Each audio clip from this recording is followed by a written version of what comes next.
नमस्कार. @इनसाइड श्रावस्तीमध्ये मी विशाल तुम्हा सर्व श्रोत्यांचे पुन्हा एकदा मनापासून स्वागत करतो. आजचा विषय हा आपल्या सगळ्यांसाठी खूप खास आहे, रोमांचक देखील आहे. आपण नेहमी पाहतो म्हणजे आपल्या अवतीभवती किंवा कुठेही म्हणजे मोबाईलवरती सोशल मीडियावरती पशु प्राणी पक्ष्यांविषयीचं प्रेम आपण लोकांचं पाहिलेलं आहे. त्यांच्याविषयी प्रेमातून उत्पन्न झालेला उद्वेग आवेग देखील आपण पाहिलेला आहे. पण पशुपक्ष्यांव्यतिरिक्त सर्पांविषयीचं लोकांमध्ये असलेलं प्रेम आपण काय फारसं पाहिलेलं नाहीये. कारण सर्प म्हटलं की पहिला आपण 2 पावलं 10 पावलं मागे जातो, भीती वाटते आपल्याला, तर तो पटकन आपल्याला चावेल की काय. साप पाहिले, तसं पाहायला गेल्यात म्हणजे मला जर म्हणाल तर सगळे साप हे सारखेच दिसतात, मग त्यातला विषारी कुठला बिनविषारी कुठला हे आपल्याला कळत नाही. तर सर्पांविषयीचं प्रेम तसं फार लोकांमध्ये नसतं. असली तर ती एक भीती आहे किंवा मग अंधश्रद्धा आहे. म्हणजे अंधश्रद्धा म्हणायला गेलं तर साप दूध पितो, ही एक अंधश्रद्धा आहे.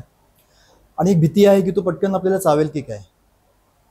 तर ह्या सगळ्या गोष्टीविषयी आम्ही विचार केला की का नाही आपण एका सर्पमित्राशीच आज गप्पा माराव्या. तुम्हाला कल्पना आहेच की आपल्या परिसरामध्ये एक सर्पमित्र आहे, आणि मी त्याला तो म्हणतोय कारण तो तरुण आहे आणि तो गेली 17 वर्ष सर्पमित्र म्हणून काम करतो आपल्या परिसरामध्ये. आणि एक सर्पमित्र म्हणून गेली 17 वर्ष काम करत असताना त्याला नेमकी कोणत्या अडचणींचा सामना करावा लागला, कोणकोणत्या गोष्टी कदाचित सहन कराव्या लागल्या असतील.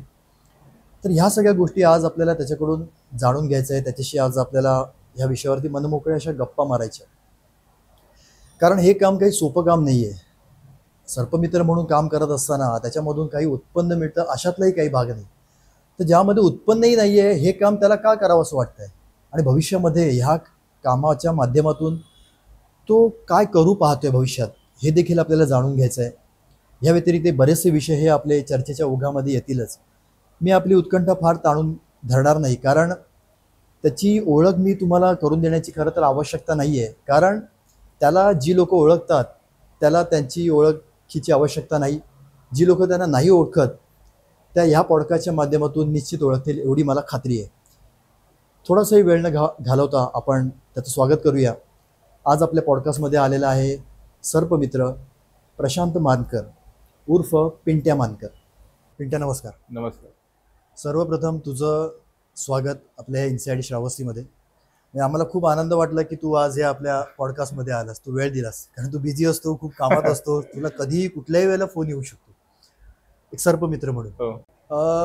मी तुला पिंट्या म्हणतोय ना, मला त्याच नावाने जास्त ओळखतात. कारण प्रशांत मानकर म्हटलं तर कदाचित लोकांना अरे प्रशांत कोण, पण तू पिंट्या म्हणूनच प्रचलित आहेत, म्हणून मी पण तुला पिंट्या म्हणूनच आज नावाने हाक मारेन. मला सर्पमित्र म्हणून तुझी आता मी जेव्हा ओळख सांगितली तेव्हा एक सर्पमित्र म्हणून आज तुझा जवळपास 17 वर्षाचा हा प्रवास आहे. सर्पमित्रच का, म्हणजे हे तुला कधीपासून करावं असं वाटलं की आपण सर्पमित्र म्हणून काम करायला हवं, असं तुला कधी वाटलं? सर्पमित्र म्हणून काम करण्याची सुरुवात नाही झाली. हा एक वेगळाच किस्सा होता. लहानपणी जेव्हा आपण काय काय करत असतो, समजा सरडे पकडतो, काय काय पकडतो, तेव्हा अशी एक घटना होती का एका विहिरीमध्ये तो साप पडलेला होता. आम्ही त्याला बाहेर काढला, म्हणजे मस्तीमध्ये, आणि तो एकाने बघितला आणि त्यांनी जेव्हा त्याच्या घरी साप निघाल्यानंतर तो मला घरी बोलवायला आला का तू माझ्या घरी साप आहे, साप पकडतच नाही. तर बोलते नाही, मी तुला बघितलेलं आहे. मग कसं थोडीशी हे असते आपल्याला काहीतरी करण्याची, आणि लहानापासून आपण त्याच्यामध्ये अडलेलो आहे, त्यामुळे भीती नव्हती. मग आम्ही त्याच्याकडे गेलो, महेश देसाईकडे. मी माझ्या आयुष्यातला नाग पहिला पकडला तिथे, आणि त्याच्या तो पकडताना पण बरेचसे किस्से झाले तिकडे. आम्ही जेव्हा पकडायला गेलो तो किचन खाली होता नारळांच्या याच्यामध्ये. तर ज्याप्रमाणे आपण सरडा पकडतो आपण तसंच त्याला आम्ही पकडलं काठीने, कारण सापाबद्दल काही माहितीच नाही असं. बरोबर. म्हणजे चावल्यानंतर काय होते किंवा काय, फक्त आता गेलोय तर पकडायचं त्याच्या घरामध्ये म्हणून. तेव्हा तू किती वर्षाचा होता, म्हणजे तू पहिला साप एवढा लहान असताना पकडला, तू किती वर्ष?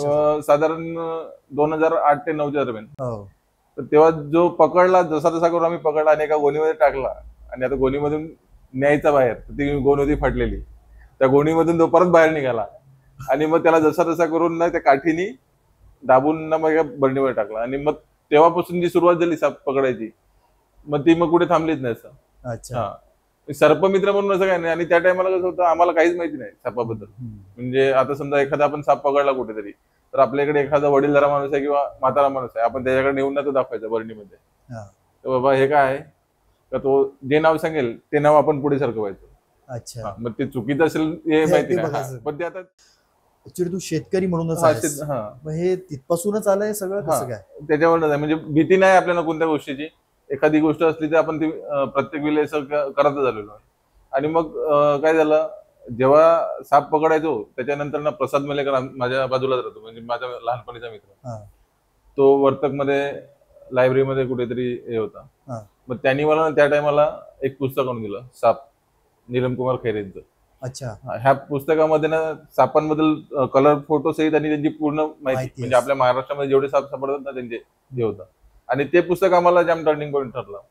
तर त्या पुस्तकामधून आम्हाला ज्या सापांची माहिती नव्हती का, कोणते विषारी बिनविषारी, साप चावल्यानंतर काय करायचं किंवा नाही, हे सगळं त्या पुस्तकातून झालं. त्या पुस्तकाच्या कॉप्या जवळजवळ आम्ही ना 100 ते 150 कॉप्या आणल्या असतील. हा, म्हणजे एक 10 मागवायच्या, मग तुला दिली, अशा हे होत गेल्या. तुझं सर्कल त्यावेळेला किती कसं होतं, म्हणजे आता तुझं सर्कल किती जणांचं? नॉर्मली आपली 100-150 मुलं आहेत, म्हणजे आपल्या इकडे.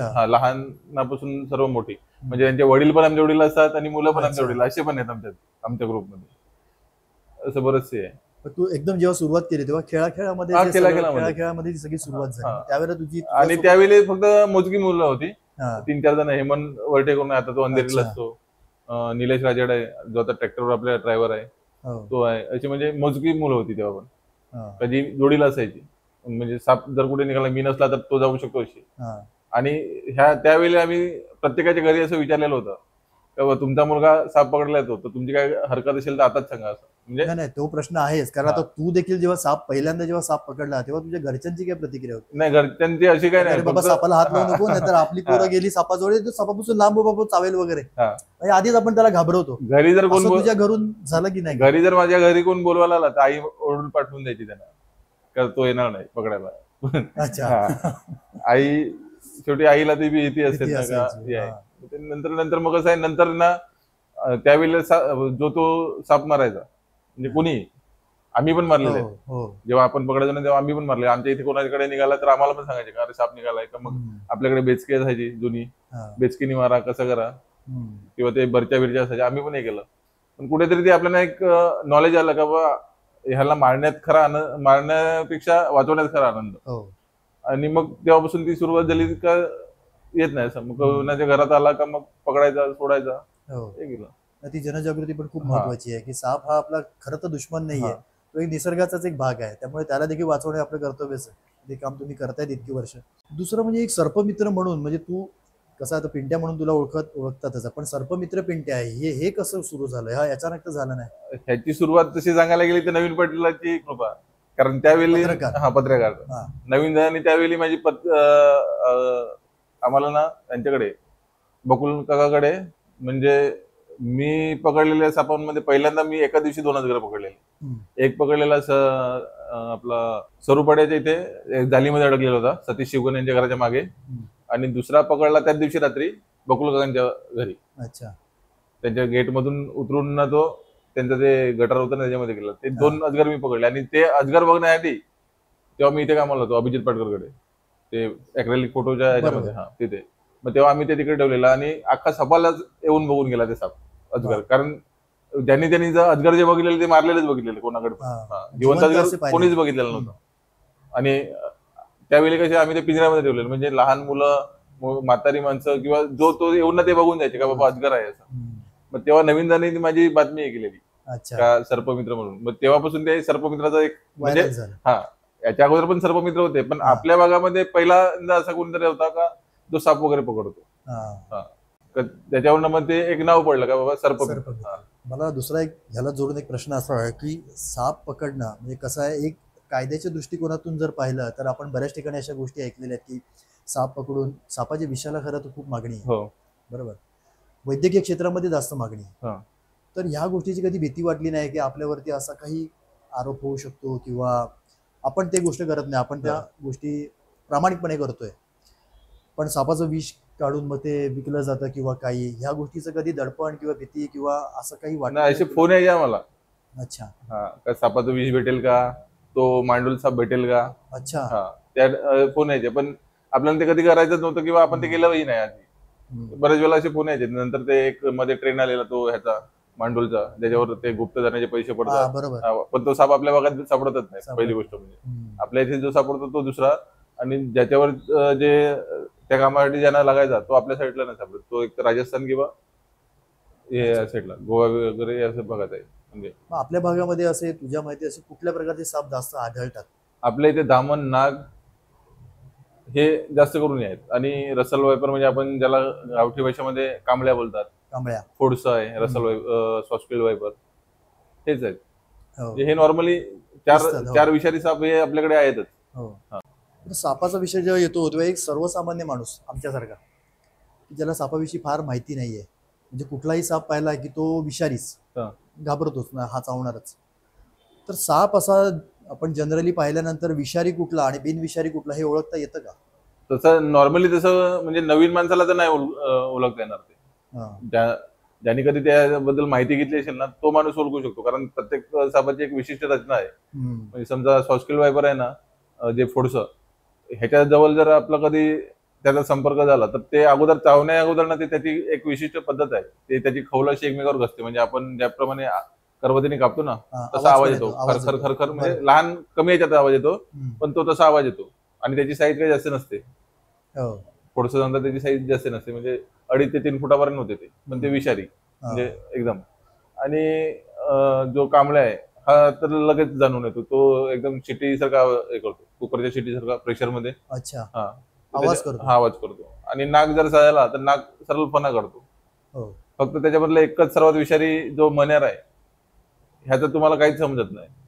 ह्याचा चावा जरी झाला, तो रात्री निशाच्या असल्यामुळे तो रात्री निघतो, आणि गरमी सुद्धा जे खालती वगैरे झोपतात, तर मग तो डोक्याला किंवा मानेला अशाच जास्ती करून त्याचे चावे झालेले आहेत आतापर्यंत. आणि तो सर्वात विषारी आहे. म्हणजे महाराष्ट्रामधले जेवढे साप आहेत ना आपल्या याच्यामध्ये, त्याच्यामध्ये सर्वात जास्त तो विषारी आहे, मण्यार. हा, मण्यार. कॉमन क्रेट आपण ज्याच्या इथे म्हणजे हे आहे नाव. आतापर्यंत असे किती प्रकारचे साप तू, म्हणजे तुझ्याकडे असा काही डेटा आहे आतापर्यंत की तू किती सापांची सोडवणूक केली आहे, सुटका केली आहेस?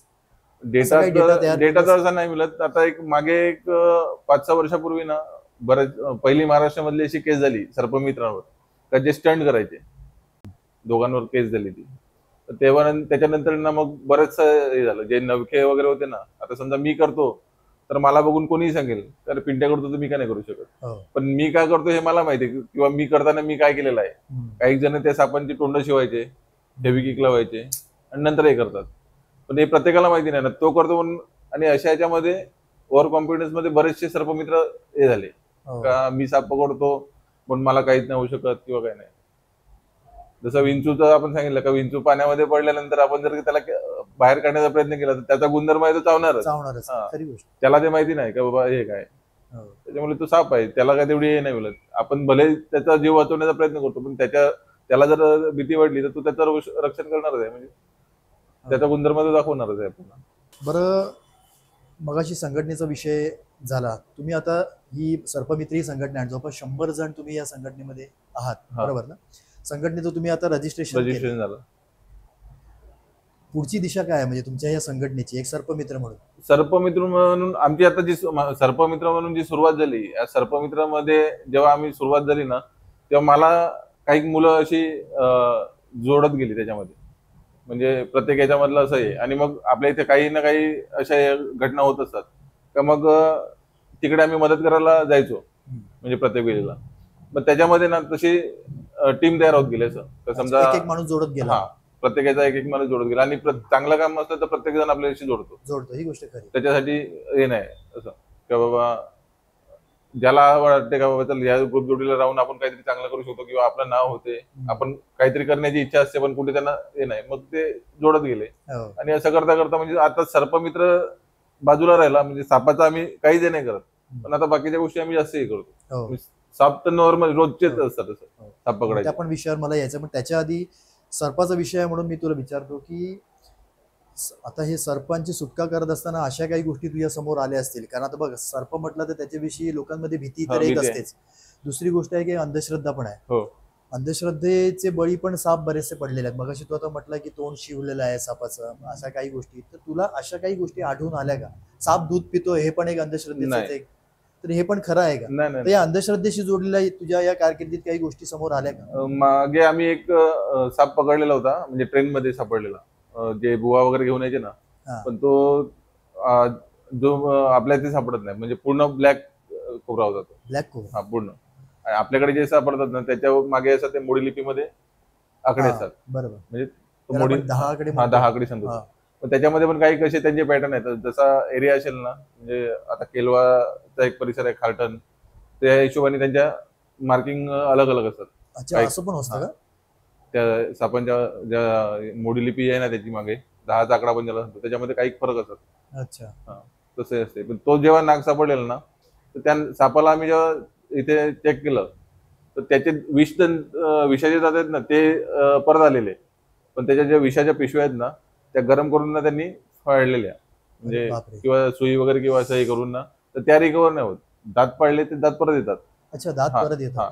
पण मेन असं आहे का, सापाचं विष हे त्याची लाल आहे. जसं आपल्या पोटामध्ये लाल गेल्याशिवाय आपलं अन्न पचन नाही होत, हो. तसं सापाचं आहे. जर सापाला विषच नसेल तर मग तो हे होतो. म्हणजे बाकीच्या आता बिनविषारी सापांना त्यांची पचनक्रिया काहीतरी वेगळी असेल, पण विषारी सापाचं तसं आहे का, जर त्याच्या अंगामध्ये विषच तयार नाही झालं तर त्याचं अन्न हो. पचनच नाही होत खरं आहे. आणि तो त्याच्याने मरतो. आणि जेव्हा दूध वगैरे पिताना दाखवतात, तर तो उपाशी असतो. मग त्याच्यासमोर तुम्ही पाणी ठेवा किंवा दूध ठेवा किंवा पिणारच. दुसरं काही ठेवा, तो पिणारच.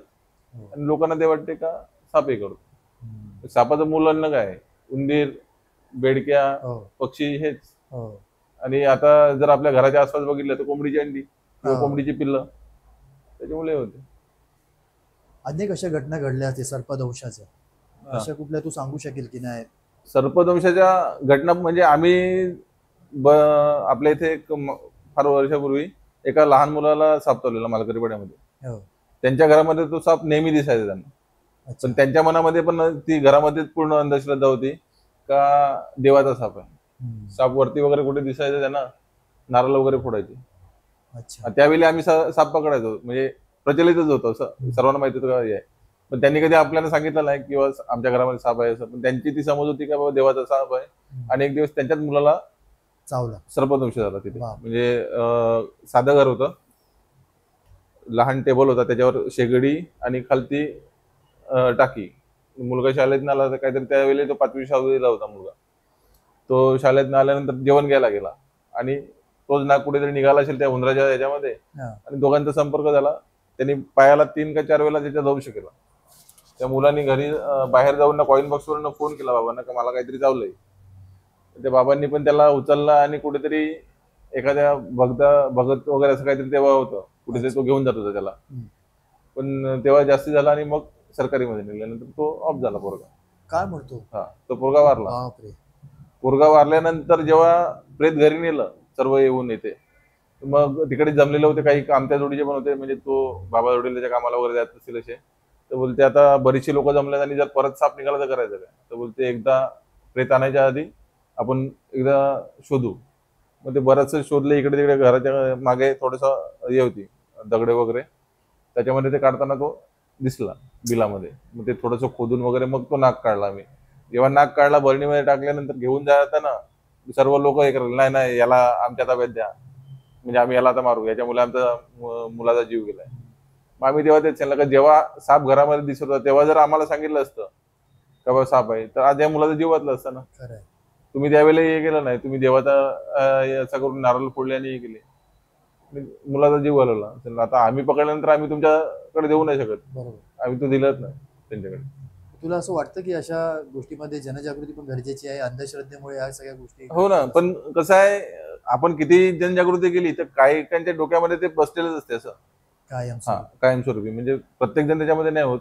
आता आम्ही जेव्हा कॉलवर जातो ना, तर साप तुमच्या घरामध्ये यायचं एकच कारण, उंदीर. घरामध्ये जर साफसफाई असली तर तुमच्या घरात उंदीर येणार नाही, उंदीर आला नाही तर तुमच्या घरामध्ये सापच येणार नाही. जिकडे पण आपण जातो तिकडे बहुतेक येत असते का कुठेतरी उंदरांच्या वाटा आहेत त्याच्यामध्ये आणि हे होतं. उंदीर जर आला तर साप येणारच, म्हणजे तो बिनविषारी पण येऊ शकतो आणि विषारी पण येऊ शकतो. आता त्याच्यामध्ये हे नाही बोलत का तो नागच येईल किंवा धामणच येईल, काही येऊ शकते. सर्पमित्र म्हणून ना मला खरंच ह्या सगळ्या म्हणजे पिंट्याचं तर आहेच, पण पिंट्याची ही भली मोठी टीम आहे आणि या सगळ्या टीमचं ना खूप कौतुक वाटतं. म्हणजे माझ्या घरी पण अनेकदा साप आलेला आहे. दुसऱ्या मिनिटाला फोन केल्यानंतर दुसऱ्या मिनिटाला मुलगा इकडे हजर होतो साप पकडण्यासाठी. ही त्यांची तत्परता आहे. आता पिंट्यानी जो विषय सांगितला तो इतका गंभीर आहे आणि त्यामध्ये जनजागृती खरंच खूप गरजेची आहे. म्हणजे ती मंडळी त्यांच्या पद्धतीने करतातच आहेत, पण आपण या व्हिडिओच्या माध्यमातून ही करणं खूप गरजेचं आहे की साप हा काही जाणीवपूर्वक आपल्याला चावायला जात नाही. बरोबर, आपण त्याच्या वाट्याला गेलो तर तो कदाचित त्याला भीती वाटते म्हणून तो अटॅक करतो आणि तो विषारी आहे बिनविषारी आहे आपल्याला माहिती नसतं. त्यामुळे सापाचा दंश झाला तर लगेच त्यावरती वैद्यकीय उपचार घेणं हेच त्यावरती खरं तर महत्त्वाचा उपाय आहे. तर ह्या गोष्टीचं सगळ्यांनी खबरदारी घेणं तितकंच गरजेचं आहे. पिंट्या, अजून तुझ्या आजपर्यंत कारकीमध्ये असे काही अनुभव आहेत का? म्हणजे ही एक घटना तर झाली, अजून कुठली अशी एखादी घटना आहे की तुला जी सांगावीशी वाटेल, जी तुझ्या खूप जवळची आहे? अशा तर भरपूर घटना आहेत. आत्ताच एक मागे मी जव्हारचा एक मुलगा आला होता, विक्रमगडच्या एरियामधला मुलगा आहे तो. आपल्या इथे कामाला त्याची पाईपलाईनचं कुठे काम चालू होतं ना, तर ते इथे आलेले म्हणजे त्याचे आई बाबा आणि मुलगा घरी होता. आता काहीतरी 5वी-6वीला मुलगा आहे. माझ्याकडे ते फोटो पण आहेत त्याचे. तर त्या मुलाला त्याच्या घरी सर्पदंश झाला. त्याच्यानंतर त्या मुलाला त्यांनी विक्रमगडला नेलं. विक्रमगडवरून त्याला रेफर केलं नाशिकला तो 2-3 दिवस कोमामध्ये होता तो मुलगा, लहान मुलगा. त्याला काय कसला दंश झाला हे माहिती नाही, पण त्याची हालत एकदम क्रिटिकल होती. जसा जसा नशीब बलवत तर तो वाचला पोरगा. वाचल्यानंतर त्याच्या पायाला जखम तर तशीच होती, कारण माझ्या समाजाचे म्हणजे आदिवासी समाजाचे असल्यामुळे त्यांनी काय कधी इंजेक्शन घेतलं नसेल किंवा. आणि मी त्यांच्या घरी पण आता 2-3 वेळा जाऊन आलो. घर पण असं एवढा याच्यामध्ये आहे ना का तिथे असं काहीच हे नसेल. म्हणजे आपल्याकडे जशा आशा वगैरे फिरतात ना तशा तिथे जातात का नाही जात ते पण नाही माहिती. खूप दुर्गम म्हणजे दुर्गम भाग असं. आणि जास्ती करून तिकडचे लोक स्थलांतरित आहेत कामा, वीटभट्टी सांगा, बांधकाम ह्याच कामासाठी. तर असं करता करता त्या मुलाला त्यांनी इथे आणलं आपल्या सफाल्याला आणल्यानंतर जखम त्याची तशीच होती. तर एक दिवशी त्याला सरकारीमध्ये जो कॉन्ट्रॅक्टर होता ना तो त्याला सरकारीमध्ये घेऊन गेला आणि अमोद जाधवनी त्याला बरोबर बघितलं. ते बोलते काय रे काय आलाय, तर बोलते ह्याला बोलते काहीतरी झालेलं तर पायाला जखम आहे. अमोदने त्याचा फोटो काढून ठेवलेला आणि तो पाठवला बंडी झाला. आपल्या इथे असा एक पोरगा आहे त्याच्या पायाला जखम आहे, आपले उपसरपंच. हा, बंडी झाला पाठवला. मग दादानी मला फोटो पाठवला. तर बोलते अनिशच्या म्हणजे मीरानगर रॉयल कॉर्नरच्या त्या टर्निंगवर ते काम करायचे. बोलते तिकडे एक मुलगा आहे त्याला जाऊन बघ, बोलते काय झालंय. म्हणजे आम्ही गेलो त्याच्याकडे, बघितला मुलाच्या पायाला तर पूर्ण पाय पिकलेला होता आणि अक्षरशः म्हणजे जामच बेकार हे होता. तर त्या मुलाच्या बाबाला आम्ही सांगायचो का बाबा याला दवाखान्यात नेऊ. त्याला असं वाटायचं का बाबा ह्याला नेल्यानंतर आम्हाला काहीतरी भेटेल असं त्याच्यामध्ये. म्हणजे हॉस्पिटलला वगैरे घेऊन गेल्यानंतर आमचं काहीतरी येईल.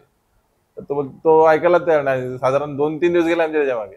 आम्ही रोज जायचो, अमोद पण यायचा, मी जायचो, अंकुश, असे म्हणजे बरीचशी आमची टीम आहे ना, आम्ही जोडीला जेवढे असतो इश्यू वगैरे सर्वच आम्ही जायचो. त्याला सांगायचो का बाबा अरे ह्याचं काय असेल ना तर बाबा आम्ही करतो याचा खर्च, तुला 1ही रुपया खर्च नाही करायचा मिळत. आणि तुला जर असं वाटत असेल का बाबा इथे मी कामाला आलोय तर माझा दिवस काढा होईल, तर तुझा दिवस पण आम्ही भरून देतो. आणि आम्ही तलमल का करतो एवढी, का आम्ही सर्पमित्र आहेत आणि साप चावल्यानंतर काय होते हे आम्हाला माहिती आहे. म्हणजे आम्हाला अजूनपर्यंत कधी दंश नाही झालाय, पण आम्ही असे पेशंट बघितलेले आहेत का त्यांचे बोट वाकडी झालेली आहेत, म्हणजे असं, किंवा अजूनही जखम आहेत ना त्या भरून आहेत. तर त्याला सांगून मग आम्ही पण विचार केला का आता बाबा मुलगा त्याचा आहे, आपण किती हे करणार त्याला प्रेशर. त्यांनी त्यांच्याकडे कोण शिक्षक होते त्यांना फोन केला आणि तो विषय सांगितला का अशी मुलं रोज येतात मला हैराण करतात. मग तो बोलला का बोलते येतात ना तर बोलते त्यांच्याकडे जाऊन बघ आणि मग बोलते तुला समजेल. मग त्याला आम्ही याला गुजरातमध्ये एक दवाखाना आहे तिकडे धीरूभाई पटेल यांचा, तो खास याच्यावरच आहे म्हणजे सर्पदंशावर तिथे सगळं. मग त्यांच्याशी वैशाली मॅडमला ते फोटो पाठवले, त्यांनी त्यांचा नंबर घेतला. वैशाली मॅडम म्हणजे कोण? हे कांता हॉस्पिटलवाल्या, Kanta hospital Maharashtra blood bank ज्यांची आहे ना. अच्छा. त्या पण सर्व मिळतात. मग आमचा हे होता. तर मग त्यांना जेव्हा हे फोटो पाठवले त्यांनी तिकडे फोटो पाठवून ना मग त्यांचं हे घेतलं, तिकडची अपॉइंटमेंट घेतली. मग आम्ही आमच्याच ॲम्ब्युलन्समध्ये, आपल्या संस्थेची एक ॲम्ब्युलन्स आहे. अच्छा. म्हणजे आपली संस्था रजिस्टर झाली, तिचं नाव आम्ही आपल्या गावाच्या नावाने ठेवलं. म्हणजे आमचं जे नाव त्याच्यावर आमचं नाव झालंय आणि आपल्या गावाचं नाव सर्पमित्र सफाले सेवाभावी संस्था. म्हणजे जे आपण करतो आपण गावासाठी करतो, बरोबर. आपल्या गावासाठी. त्याच्यामुळे हे नाही. मग आम्ही बरीचशी नावं सजेशन झालेली, हे ठेवू ते ठेवू, हा ग्रुप करू तो ग्रुप करू, पण नंतर नंतर शेवटला सर्पमित्रावरनं ओळख भेटलेली आहे. सर्पमित्र बरोबर. पुढे आणि ज्या गावासाठी आपण करतो ते गाव, हो. ते नाव. आणि मग तसंच हे केलं, सर्पमित्र सेवाभावी संस्था सफाले ह्या नावाने आम्ही ती रजिस्टर केली. आणि मग ती गाडी आली आपल्याकडे, त्या गाडीमध्ये आम्ही त्याला नेलं. तिकडे त्याची सर्जरी झाली, 1 दिवस ऍडमिट होता तो. आणि मग त्याला दुसऱ्या दिवशी इथे घेऊन आले त्याचे बाबा वगैरे. आणि फक्त त्या डॉक्टरने सांगितलं का 1 दिवस आड त्याची हे करावी लागेल, ड्रेसिंग. तर मग ती आम्ही सरकारीमध्ये जाऊन करायचं. पॉडकास्टच्या शेवटाकडे आपण येतोय. शेवटाकडे येत असताना मला एक सर्पमित्र म्हणून तू मगाशी म्हटलं की आजपर्यंत आपल्याला एकही सर्पदंश झालेला नाही, आणि तो होऊच नये अशी आमची प्रार्थना आहे, देवाकडे प्रार्थना आहे. कारण तुम्ही ते काम निस्वार्थी करतायत आणि अतिशय सावधगिरीने करतायत, हे महत्वाचं. पण शासनाचा आता एक मला वाटतं एक GR आलेला आहे, बहुतेक विषय, मला त्याबद्दल पूर्ण माहिती नाहीये, पण 10 लाखाचा विमा की सर्पमित्र जे आहेत महाराष्ट्रातले त्यांना एक विमा संरक्षण शासन देणार आहे. तर त्याच्यासाठी तुम्ही काही प्रयत्न केला? आम्ही प्रयत्न केला नाही, कारण मेल्यानंतर त्याचा उपयोग काय आहे? जिवंतपणी समजा काय हे झालं ना, आता बरेचशा हे आहेत, म्हणजे काही मुलं आहेत आपल्याकडेच नाही, पूर्ण महाराष्ट्रामध्ये अशी काही मुलं आहेत जी खरोखर या सर्प याच्यासाठी काम करतात, म्हणजे सर्प वाजवण्यासाठी. तर त्यांना कुठेतरी फॉरेस्टमध्ये कुठे नोकऱ्या लागल्या पाहिजेत, कुठेतरी त्यांचं काहीतरी झालं पाहिजे, जे खरोखर ते करतात. खूपच तू महत्वाचा विषय मांडलेला आहे की एक सर्पमित्र जे काम करतायत त्यांना शासन दरबारी त्यांची अशा पद्धतीने दखल घेणं खूप गरजेचं आहे. कारण त्याशिवाय पर्याय नाही ना. आता फक्त आपण साप पकडायला सोडायचं, साप पकडायचं हेच करतो. खरं आहे. आणि सर्पमित्रापेक्षा ना खरोखर जिथे काहीकांना शेतीमध्ये, घरामध्ये कुठेतरी असे दंश होतात ना, ह्यांना याची खरी आहे. कारण आम्हाला माहिती आहे का आम्ही मरणारच, म्हणजे सर्पदंश झाल्यावर आपण मरणारच आहेत. म्हणजे नॉर्मली असं हे का बाबा आज ना उद्या कधीतरी याच्यामध्येच आपला जीव जाईल किंवा काय. पण ज्यांचा खरोखर काही कारण नसताना घरामध्ये वर जातो, तर त्यांना हे नैसर्गिक आपत्ती म्हणून जाहीर झाली पाहिजे. हो, आता आहे तसा कुठलाच विषय नाही शासन दरबारी. असे बरेचसे JR निघाले का सर्पदंश झाल्यावर नैसर्गिक आपत्ती म्हणून ती घोषित होईल किंवा त्यांना त्याचा काहीतरी मोबदला भेटेल. तसं काही होताना नाही, अजून तरी तसे कुठे अशा घटना समोर आलेल्या नाही मिळत का त्यांना त्याची काही. शासन तसं फार गंभीर नाहीच आहे. नाही, सर्पमित्राविषयी म्हणजे कोणत्याच प्राणीबद्दलही नाही मिळत मला. ठीक आहे, शासन दरबार म्हणजे आपल्याकडे जे शासनाचे जे प्रतिनिधी असतात, मग ते स्थानिक लेवलचे असतील, आमदार असतील, खासदार असतील, ह्यांना आपण अप्रोच होऊ शकतो या विषयावरती, किंवा त्यांच्यापर्यंत आपण हा विषय नेऊ शकतो की तुम्ही जर सर्पमित्र आपल्या स्थानिक लेवलला जे काही प्रामाणिकपणे काम करणारे सर्पमित्र आहेत त्यांच्या जर काही नोंदी करून घेतल्या, तर आता पिंट्या म्हणाला तसा, तर त्या पद्धतीने पुढे जाऊ शकतं ना. म्हणजे आपला हा संपूर्ण आदिवासी जिल्हा म्हणून घोषित झालेला आहे. सरकारी जेव्हा काही नोकऱ्या वगैरे ज्या पुढे येतात, तेव्हा अशा काही मंडळींना जर नोकऱ्यांमध्ये प्राधान्य मिळालं दिलं तर किती मोठं काम होऊ शकतं. आता बरेचसे फॉरेस्ट खात्यामध्ये आहेत, पण त्याच्यामध्ये असे कोणी हे नाही मिळत का जे साप पकडू शकतात किंवा हे. खरं आहे. म्हणजे वन विभागामध्ये भरती होतात, पण त्यांना सापांचं प्रशिक्षण नाही किंवा घेतलेलंच नाही, असे भरती होतात. ज्यांना प्रशिक्षण आहे, जे साप पकडतात, त्यांना काय ह्याच्यामध्ये नोकरीसाठी मिळाली पाहिजे चान्स. बरोबर आहे, हा मुद्दा अतिशय महत्वाचा मुद्दा आहे. आणि ह्याच मुद्द्यावरती मी आजचा हा पॉडकास्ट इथे थांबवतोय. आपण या पॉडकास्टमध्ये पिंट्याकडून अनेक विषय जाणून घेतले. सर्पांपासून ते प्राण्यांपासून ते मानवी अपघात घडलेले, मृतदेह, हरवलेली माणसं किल्ल्यांमध्ये, हे कितीतरी गोष्टीवरती तो धावत असतो, सतत धावत असतो. आणि हे धावत असताना त्याला कुठल्याही क्षणी फोन येतो. मग त्यावेळेला ते कुठलंही एक्सक्यूज नसतं की नाही मला वेळ नाही आहे, मी आता कामात आहे. तो तत्क्षणी तत्पर असतो. तो लगेच त्याचा ग्रुपमध्ये मेसेज टाकतो, त्याच्या मंडळींना सांगतो, त्याची मुलं लगेच उभी राहतात. एक महत्त्वाचा मुद्दा या ठिकाणी मला सांगताना राहून गेला आहे की त्यांनी त्याचा ग्रुपचा ग्रुपमध्ये एक व्हॉट्सअप ग्रुप असा तयार केला आहे जो ज्यांना रक्तदानाची म्हणजे रक्ताची आवश्यकता आहे त्याच्यासाठी त्यांनी त्याचा व्हॉट्सअप ग्रुप तयार केलेला आहे. बरोबर ना? मला असं वाटते जाता जाता तू तो व्हॉट्सअप ग्रुपची देखील माहिती सांगावी. मागे अशा आपल्या इथे असं आपला ग्रुप मोठा असल्यामुळे आपल्या याच्यामध्ये प्रत्येकाची मुलं आहेत, म्हणजे प्रत्येक गटामधली. आता आमच्यामध्ये O निगेटिव्ह वाला साई वैद्य एकटाच आहे. O निगेटिव्ह खूप कमी आहे. आणि A निगेटिव्ह सांगितलं तर इकडचा एडवन वाला एक मित्र आहे. असे 2-3 आहेत. मग प्रत्येक वेळेला असं हे करताना असा विचार आला का आपण याचे ग्रुप करू किंवा त्याच्या आम्ही असे ग्रुप तयार केले आणि त्याच्या लिंक प्रत्येक ग्रुपवर शेअर केल्या. त्या लिंकद्वारे ना बरेचसे लोक जोडली गेली. आता काय होते, जेव्हा समजा एखाद्या ठिकाणी रक्ताची गरज असते तर आम्ही कोणत्या कॅम्पमध्ये रक्तदान करत नाही. म्हणजे आपल्या सफाला कोणताही पक्षाचा असो, पॉलिटिशियनचा असो किंवा कोणताही असो, आम्ही कधीच कोणत्या याच्यामध्ये हे करत नाही. आम्ही रक्तदान कधी करतो, ज्यावेळी एखादा थॅलेसेमियाचा पेशंट असेल, डिलिव्हरीचा पेशंट असेल किंवा ऍक्सिडेंटचा पेशंट असेल, अशा लोकांसाठी आम्ही आमचे डोनर हे करतो. म्हणजे ग्रुपमध्ये तर आहेतच, आम्हाला आता प्रत्येकाच्या आमच्या मुलांचे जे नंबर आहेत ना सेव्ह केलेले तसे आहेत. ओ पॉझिटिव्ह ब्लड ग्रुप प्रमाणे ते नंबर सेव्ह केले. ज्याला ज्या ब्लड ग्रुप आता मला माहिती आहे का कन्फर्म, मी विशालला फोन केला तर विशाल जाणारच आहे. 3 महिने जर झाले त्याला अर्ध्या रात्री फोन केला तरी हा जाणार असे हे आहेत. आणि मग समजा एखादा मेसेज टाकतो त्या ग्रुपवर, ए पॉझिटिव्हची रिक्वायरमेंट असली तर ए पॉझिटिव्हच्या याच्यावर टाकायचा. 2-4 जण तरी तयार होतात. रक्ताची गरज असते एकच वाटलीची, पण 2-4 जण असतात. ते पण आम्ही हे करतो का बाबा ह्याला नाही तर ते दुसऱ्या कोणाला तरी काम येणार आहे. कारण एक मेसेज टाकल्यानंतर त्या ग्रुपमध्ये कमीत कमी 100-150 जण असल्यानंतर ते 1-2 जण जातात. पण आपण त्यांना सांगत नाही का एकाने जा, दोघं जातात, तिघं जा. कारण तुम्ही गेल्यानंतर परत दुसरे आहेत तयार, आणि हेच रक्त कुणाला तरी दुसऱ्याला होते ना, उपयोगी पडतं. त्यामुळे मग आम्ही ते करतो. आणि ब्लड बँकेमधून पण आम्हाला जेव्हा आम्ही एखाद्याला सांगतो का बाबा आमचा पेशंट आहे किंवा परिस्थिती नाही, तर त्याला तिकडनं पण कन्सेशन खूप मोठी गोष्ट आहे की निव्वळ सर्पमित्र नाही तर ब्लड बँक, ब्लड डोनेशन, त्याच्यानंतर ॲम्ब्युलन्स सेवा आणि प्रत्येक फोनला धावत जाणारा हा माणूस आणि त्याची टीम, या सगळ्यांचं खूप खूप अभिनंदन करायला पाहिजे. त्यांना शुभेच्छा दिल्या पाहिजेत आणि त्यांना बळही दिलं पाहिजे. आणि हे आपल्या सगळ्यांचं काम आहे. एक सर्पमित्राला जाणून घेण्याचा हा आपला प्रयत्न होता आणि खूप मनमोकळ्या गप्पा पिंट्याने आज आमच्यासोबत मारल्या. आजही त्याला वेळ नव्हता, पण तो वेळ काढून इकडे आला. खूप खूप धन्यवाद पिंट्या तुझे की तू इथे आलास आणि आमच्याशी छान गप्पा मारल्या. आजचा हा पॉडकास्ट तुम्हाला कसा वाटला हे आम्हाला कमेंट करून नक्की सांगा, कारण तुमच्या कमेंट आमच्यासाठी खूप मोलाचे आहेत. हा व्हिडिओ जास्तीत जास्त शेअर करा, जास्तीत जास्त लोकांपर्यंत पोहोचवा. आणि आजच्या या भागामध्ये @इनसाइड श्रावस्तीमध्ये मी आपली रजा घेतो आणि इथेच थांबतो. आमचे चॅनल सबस्क्राईब करायला विसरू नका. खूप खूप धन्यवाद. नमस्कार.